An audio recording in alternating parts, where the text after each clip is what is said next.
Good morning guys. Magluluto tayo ng fish stick na dorado. Ayan, iprito muna natin guys ng mild lang. Tapos yan, saka natin gigisahin. Simple lang to guys, pero alam niyo naman yung lasa nito ay malakas ito sa kanin. Kaya hayaan lang muna natin guys, maprito yan.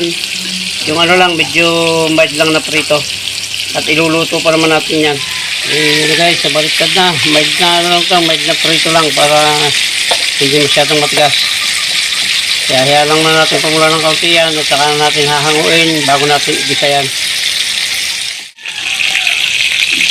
Ayan guys, okay ito. Mau-over na. Kasi nahanguin na natin at maya kaunti ay igigisa na natin yan. Sa tuyot, kalamansi, paminta, at bitsin. Ilan naman na ricado ito guys, saka sibuyas. Igisa na natin yung ating fish stick na dorado. Naku, wala pong galit ito. Dito ko na rin niluto. Yun lang din naman niluto ko rito. Isda rin na yun. Wala pang galit.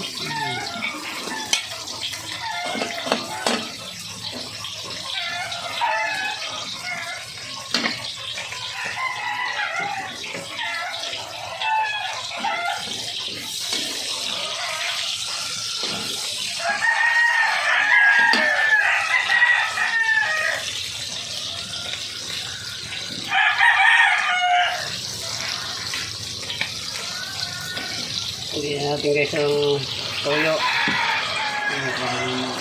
Iyan o. Hindi natin ang mga salpak yan.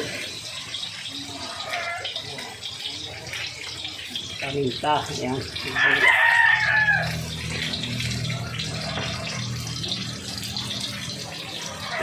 Pitsit. Tapos sasabukan natin ang kaunti.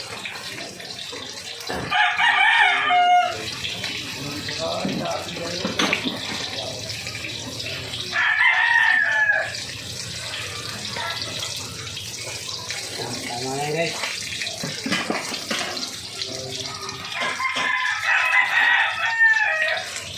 Lagay natin yung ating isda para sabay na siya sa pagkulo.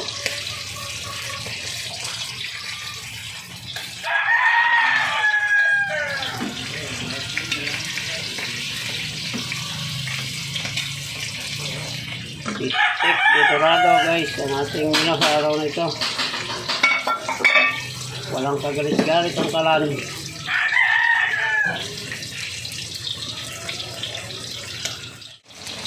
Guys, pagay natin yung ating sili at sibuyas na puti.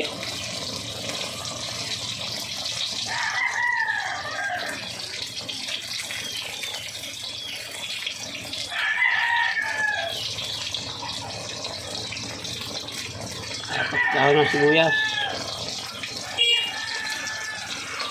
Ayun guys, ilalagay natin yung ating kalamansi. Iyon ko lang ilalagay para hindi mawala yung asin. 10 pirasong kalamansi. Yan, tatakpan lang natin ng kaunti yan para maluto yung ibabaw.